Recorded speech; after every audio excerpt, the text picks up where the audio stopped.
Damo nga salamat, Vice Mayor Christopher Go, ug sugan man aniya Pades, nga Board Member Yvette Bandoy.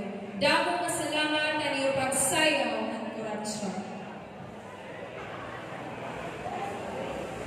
Sa ito nga ni kanina, diri damo it naromuyan ng tukar ka kuratsya kay makapoy, mabudlaw, pagpangiay-iay. Pero salamat na ira nga nga sinayaw ito ni Rahim Mabaysay na pamalo. Yan ang mga kasangkayan, usama haw nga aminudo. Aminudo nga sasayawan ni Mr. Ador Aguirre. At music, Ipor Lozano. Tagalangisa, kamo na lang bahala pagpili, iya magiging ado. Mr. Ador Aguirre, imo yan na pagsayaw in aminudo. Tuka